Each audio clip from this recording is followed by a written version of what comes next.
우리가 이제 문화에 대한 이야기를 이제 마쳤어요. 홀의 연구, 옵스테드. 그 다음에 왜 문화 차이가 발생하는지, 니즈벳의 연구를 통해서 우리가 공부를 했는데, 지금은 이제 다양한 문화에 대한 공부를 했으니까 그 문화가 다양하다라고 한다는 거는 그 문화의 다양성을 갖다가 우리가 받아들여야 된다는 얘기죠. 그래서 차별을 해서는 안 된다.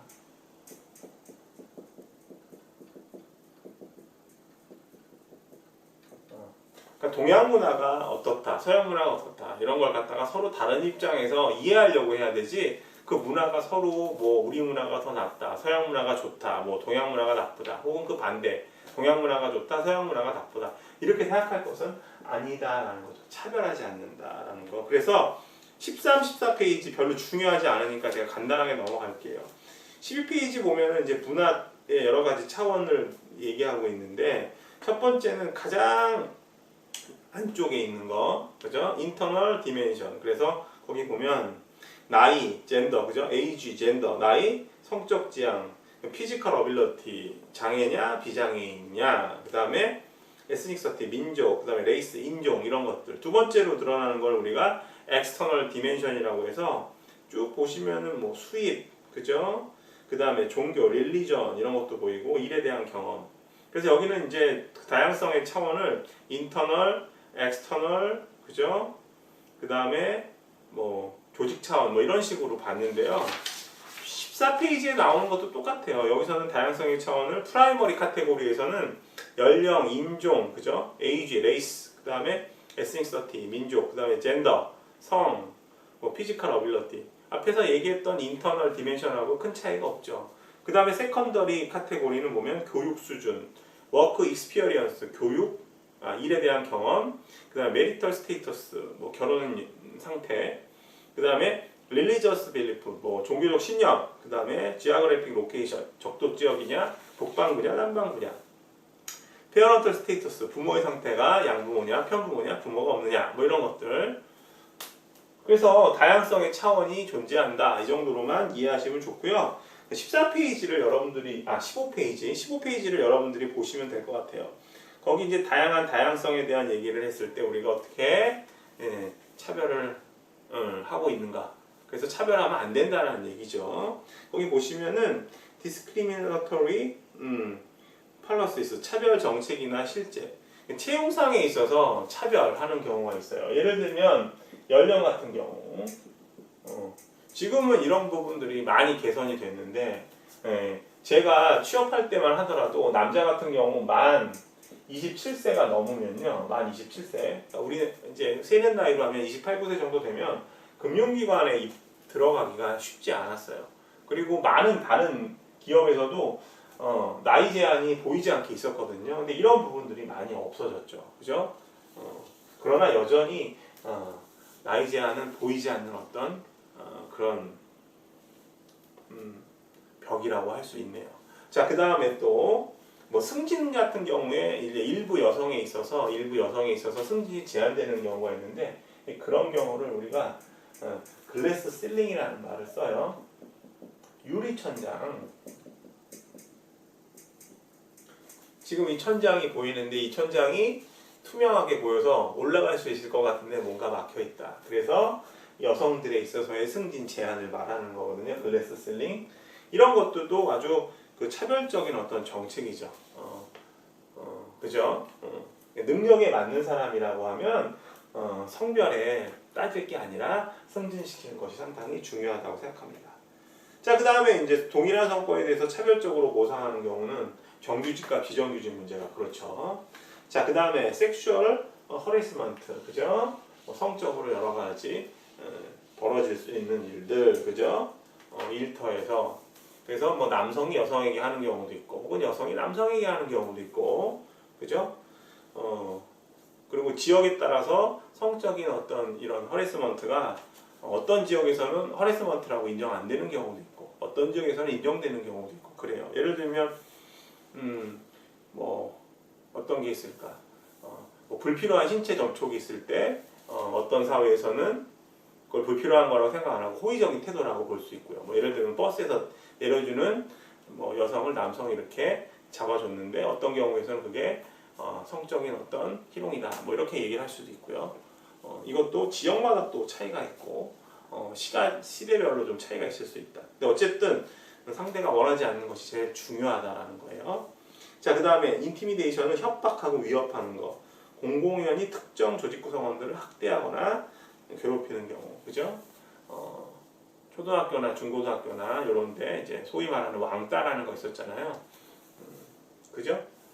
그런 특정 친구들을 놀리고 학대하고 이런 경우 있어서는 안 되는 행동이죠. 그 다음에 이제 조롱과 모욕. 마커리는 조롱이고요. 인설트는 모욕하는 거. 특정 인종, 민족을 조롱하는 경우. 가끔씩 이제 그 유럽 프로리그에서 우리 동양권 선수들을 향해서 서양인들이 이렇게 눈을 찢는 행위를 한다든가 이런 것들 아주 바람직하지 않은 행동이라고 할 수 있습니다. 그 다음에 익스클루전은 배제라고 해서 어떤 일이나 교육 같은 과정에서 배제하는 경우. 조금 전에 말씀드렸던 정규직과 비정규직 문제가 바로 그렇죠. 그 다음에 이제 인시빌러티는 무례하게 행동하는 거, 그죠? 조직 구성원들에게 무례하게 반말하는 경우, 그죠? 상사가 부하 직원한테. 그리고 뭐 협력업체 직원들에게 갑질, 소위 말하는 갑질을 한다라든가, 그죠? 그 다음에 뭐 식당 같은 데 가서 종업원들에게 반말을 하는 경우, 그죠? 예의 없는 태도 등이 어떤 타입 오브 디스크리미네이션의 어떤 예라고 할 수 있겠네요. 자, 그 정도로 정리하고요. 15페이지 한번 보시죠. 자, 15페이지는 너무나 중요해서 여러분들이 꼭 아셔야 돼요. 지금까지 우리가 공부한 걸 보면 다양성이 존재하고, 그죠? 다양성을 인정을 해야 된다. 다양성이 없는 게 아니니까, 그죠? 다양성은 어떤 조직에서든지 존재하니까 우리가 이 다양성을 갖다가 한번 잘 이용해보자, 활용해보자라는 거예요. 그래서 여기서는 다양성을 긍정적으로 다룰 수 있는 방안, 다양성을 긍정적으로, 부정적인 측면으로 보면 한도 끝도 없죠. 다양성이 크다는 경우 부정적인 측면은 어떤 게 있냐면 뭐 단합이 안 될 수도 있다, 그죠? 구성원들의 개별적인 다양성이 너무 커서 개성이 커서 단합이 안 된다. 이게 좀 부정적인 측면인데 여기서는 다양성은 조직 내에 필연적으로 존재하고 이런 것들을 잘 활용하는 것이 중요하다. 그래서 긍정적인 어떤 측면으로 바라본 거예요. 그래서 제목을 보니까 소제목을 보니까 프로세스 모델하고 다이버시티, 다양성에 있어서의 과정 모형이라고 되어 있어요. 그래서 거기 다양성을 좀 이제 다양성의 차원을 보는데 앞에서 공부했던 뭐 인터널, 엑스터널, 그다음에 뭐 프라이머리, 세컨더리 뭐 이런 게 아니라 여기서는 서피스 레벨, 표면적인 어떤 수준, 그다음에 딥 레벨, 깊은 수준에 있어서의 다양성으로 나눠봤네요. 자, 거기 보면 표면적인 다양성의 측면은 에이지, 젠더, 피지컬 어빌러티, 에스닉서티 레이스, 그죠? 눈에 드러나는 거예요. 나이 같은 경우 딱 드러나죠. 여러분들 저 보시면 몇 살로 보여요? 저 나이 보이잖아요. 저 내일 모레면 50입니다. 그죠? 그죠? 여러분들과 비교했을 때 거의 나이가 2배 이상 많은 얼굴이죠. 그 다음에 젠더 봤을 때 어때요? 남자라는 거 알 수 있죠? 그 다음에 딱 봤을 때 비장애인이라는 거 아실 수 있고요. 그 다음에 인종 같은 경우도 보면은 한국 사람, 그죠? 동양인 중에서도 이런 거 드러나는 거잖아요. 그래서 우리가 서피스 레벨이라고 하고 딥 레벨 같은 경우에는 밸류, 애티튜드, 빌리프, 그 다음에 퍼스널리티라고 해서 드러나지 않는 거. 그 사람이 지니고 있는 가치관이라든가, 그죠? 애티튜드, 태도, 어떤 빌리프, 신념, 성격 잘 모르잖아요. 그래서 이걸 딥 레벨이라고 했어요. 자, 거기 그림을 보시면 그래서 여기 이제 서피스 레벨이 있고 다양성의 차원, 그죠? 블라블라 있고 그림 한번 그려볼까요? 여기 보면 이제 딥 레벨이 있고 여기 이렇게 보면 이제 여기 마이너스 A라고 돼 있고 여기 플러스 B라고 돼 있고, 그죠? 그 다음에 여기 뭐라고 이렇게 있고 여기 뭐라고 이렇게 있고 여기 플러스 C, 그 다음에 여기 플러스 D 이렇게 돼 있죠. 그리고 여기 이제 뭐 아웃컴 해가지고 블라블라블라 막 써있네요. 한번 볼게요. 지금 여기 여러분들이 여기서 이제 ABCD에서 말하는 이 부호가 의미하는 걸 잘 파악하셔야 되는데 요 A의 마이너스는 뭐냐면은 다양성이 크지 않다라는 거예요. 어떤 조직이나 집단 내에서 다양성이 그렇게 크지 않다. 그래서 이걸 이렇게 보시면 되겠어요. 호모지니어스. 이 호모라는 말이 동형이라는 뜻이죠. 균질한 거예요. 이런 거 생각하시면 되겠다. 그 해병대에서 훈련받는 사람들. 해병대 훈련소 가게 되면 대부분 20대 초반의 젊은 남성들이 많잖아요. 물론 현빈 같은 사람은 30 넘어서 해병대 갔기도 했지만 되게 20대 초반의 젊은 남자, 신체적으로 건강하고 남자고 대부분 한국 남자고요. 그죠? 그래서 동질성이 상당히 강하다. 다양성이 크지 않아서 마이너스라고 표시한 거예요. 플러스라는 거는 다양성이 큰 경우. 다양성이 큰 경우. 자, 그래서 여기는 이렇게 쓸 수 있겠다. 헤테로지니어스. 헤테로라는 말이 이형적인, 이질적인 이런 뜻이잖아요. 써볼까요? 이질적인. 여기는 동질적인. 조직이나 집단에서 구성원들이 동질적이다. 다양성이 크지 않다. 다양성이 크지 않다.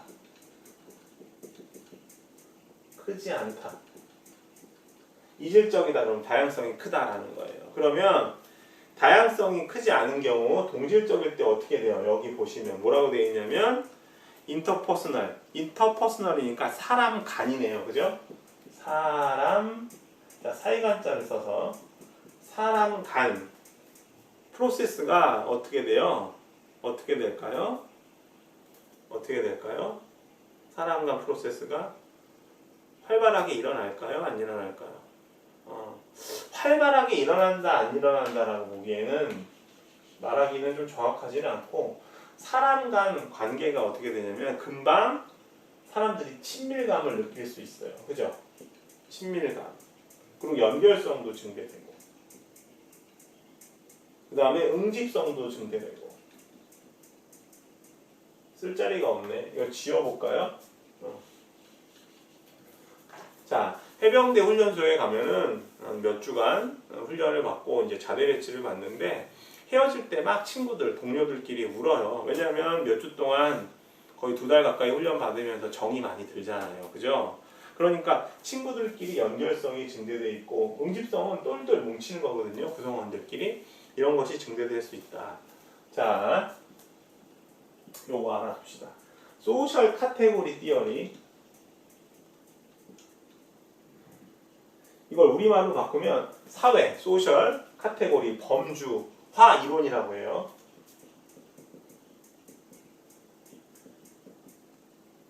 사회 범주화 이론에 따르면은 사람들이 이제 유사한 사람들이 만나서 나랑 이제 속성이 비슷한 사람, 예를 들면 취미나 연령, 나이, 그죠? 관심사, 뭐 학력 수준 이런 게 비슷한 사람들끼리 모여서 집단을 이루고요. 그 집단끼리 서로 이제 구별이 될 수 있잖아요. 그래서 자기네들의 정체성을 찾는다고 해요. 다시요. 사회 범주화 이론의 핵심은 뭐냐면 자기와 속성이 유사한 사람들이 모이는 거예요. 예를 들면 20대고 그 다음에 경영학과에 다니는 학생들이고 그죠? 그죠?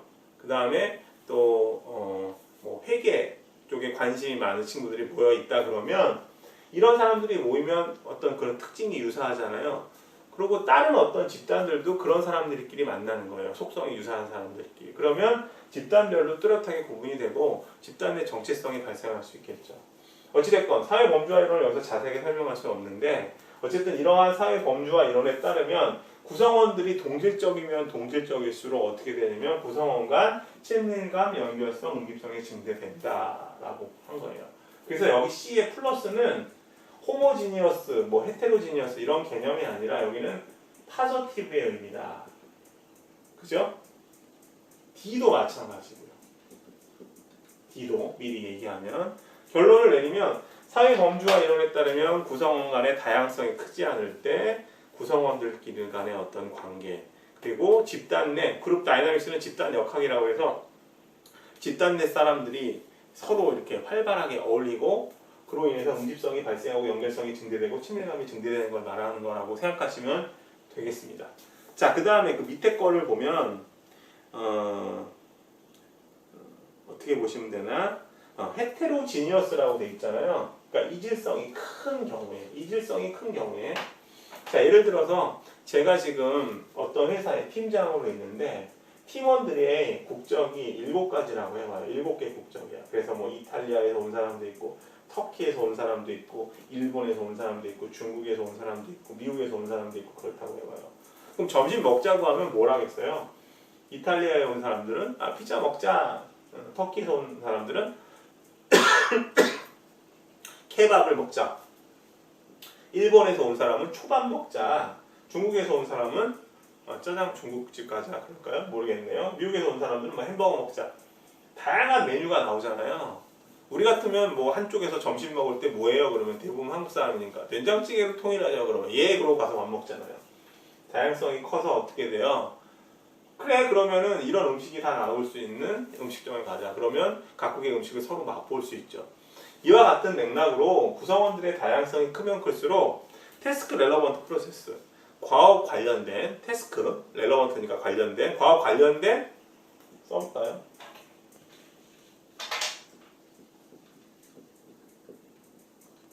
과업 관련된 여러 가지 과정들이 상당히 활발하게 일어난다.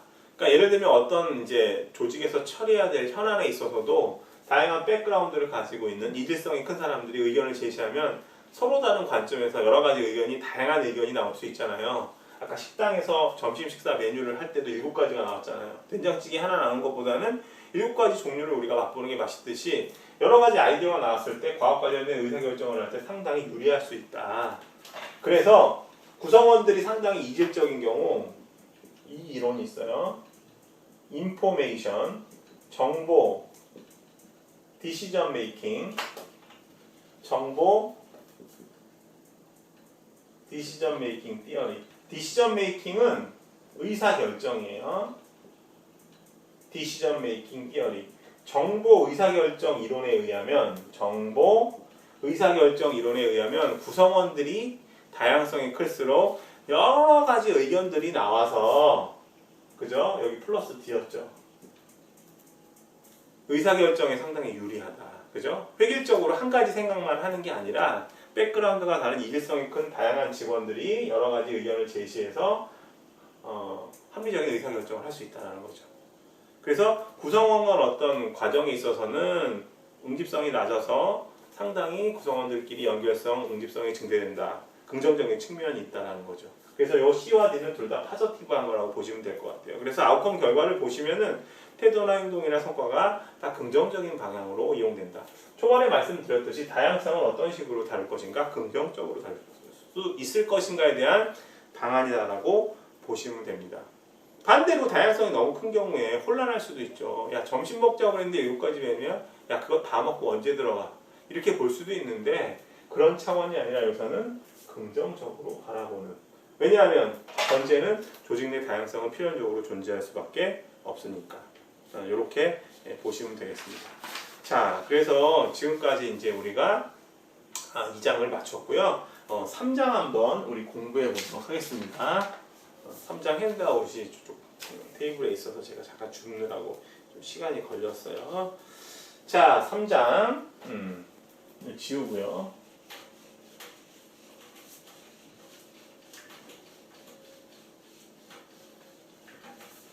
이번이 이제 7번째 강의니까 7번째 강의에서는 이 진도상 봤을 때 중간고사 전이거든요. 7번 수업하고 중간고사 보잖아요. 근데 우리는 이제 8주차 중간고사를 보지 못하게 됐으니까 그죠? 대면으로 시험을 봐야 되는데 그게 불가능하니까 우리는 이제 8주차에도 진도를 나가면 돼요. 그래서 이번에 7번째 이제 진도를 좀 3장 나가고 8장을 또 이제 하게 되면 공부를 이제 8주차에 요 3장을 하게 되면 3장 다 마치면 대충 중간고사까지 어떤 진도가 비슷하게 맞춰질 것 같아요. 진도는 저한테 맡기시고 조금 힘드시겠지만 여러분들 열심히 좀 공부하시기 바래요. 자, 3장에서 공부할 주제를 좀 한번 적어 보겠습니다. 3장에서 공부할 거는 일단 셀프 컨셉, 자아 개념이라는 게 있어요. 자아 개념. 그죠? 그 다음에 퍼스널리티. 퍼스널리티는 뭐라고 번역하시면 되냐면요. 퍼스널리티. 성격. 성격. 성격이라고 번역하시면 되고, 그 다음에 컴피턴시는 용어부터 정리하죠. 역량. 역량은 잠재력이라고 그랬어요. 어떤 조직 구성원 개개인이 가지고 있는 포텐셜한 어빌러티다. 잠재 능력이라고 보시면 되고, 그 다음에 뭐 이모션은 뭐 당연히 감정이죠. 정리를 해보면 늘 말씀드리는 거지만 이런 요소들, 셀프 컨셉, 퍼스널리티, 그 다음에 컴피턴시, 이모션이 구성원들의 행동에 어떤 영향을 미칠 것인가를 규명해서 궁극적으로는 어떤 성과에 어떤 영향을 줄 수 있을 것인가를 생각해보는 단원이 되겠습니다. 자, 거기 보면 3페이지에 나온 얘기가 이번 그 3장에서 다룰 전반적인 내용을 좀 설명하고 있어요. 자, 하나하나 볼게요. 거기 이제 큰 동그라미가 있고 작은 동그라미에 요거 지울까요? 셀프 컨셉이라는 게 나오죠? 셀프 컨셉은 우리말로 얘기하면 그야말로 자아 개념이니까 자아 개념이 중핵적인 역할을 해서 자아 개념에 따라서 구성원에 뭐가 달라진다는 거예요. 어떤 성격이나 가치관 같은 것들이 달라진다는 거예요.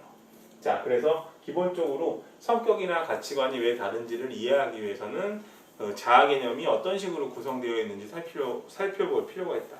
자아 개념에서 중요한 요소 중에 하나가 뭐가 있느냐? 첫 번째는 자, 요거 중요하니까 같이 한번 써봅시다. 셀프 컨셉, 죄송해요. 셀프 컨셉 중에서 중요한 요소 중에 하나가 셀프 이스팀이다라는 게 있어요. 요 이스팀이라는 단어 계속 나왔는데 무슨 뜻이었죠? 자, 존중감. 두 번째는 설명부터 하고 적죠. 자아 존중감이라는 건 뭐냐면 뭐 자아 존중감, 뭐 자기 존중감 다 좋아요. 스스로 가치 있다고 생각하는 거예요. 자기가 생각할 때. 난 가치가 있어. 난 정말 중요한 역할을 할 수 있어. 나는 우리 가족 중에서 정말 가치 있는 사람이야. 나는 우리 회사에서 의미가 있어. 나 없으면 안 돼. 특별한 사람이야. 이렇게. 두 번째는 어떤 게 있냐면 셀프 컨셉 중에서 중요한 개념 중에 하나가 셀프 에피커시라는 게 있어요. 요거는 조금 생소하겠죠. 셀프 에피커시. 자아 존중감이라는 거는 많이 들어보셨고, 요거는 조직에서 특히 중요해요. 왜 중요하냐면 셀프 에피커시는 내가 어떤 일을 할 수 있다고 믿는 거예요. 어떤 일을 할 수 있다고. 자아 효능감이라고 해요. 효능감. 뭐 자기 효능감도 좋고요. 자아 효능감, 자기 효능감, 또 자기 유능감이라는 말도 써요. 유능감. 야, 나 저 일 할 수 있어. 왜냐하면 조직 구성원들은 퍼포먼스를 내야 되잖아요. 조직에서. 그죠? 그렇기 때문에 그들이 갖고 있는 셀프 에피커시가 상당히 중요해. 예를 들면 어떤 일을 맡겼어요. 야, 네 직무가 뭐니? 나 요번에 구성원들 성과평가 툴을 개발하는 거야. 너 할 수 있겠어? 아, 그걸 내가 어떻게 해? 어려워서 못해. 아니야, 난 할 수 있어. 이 사고 차이가 상당히 중요하다는 거죠. 이 생각하는 거. 자, 그 다음에 세 번째는 어떤 거냐면 세 번째는 셀프 모니터링.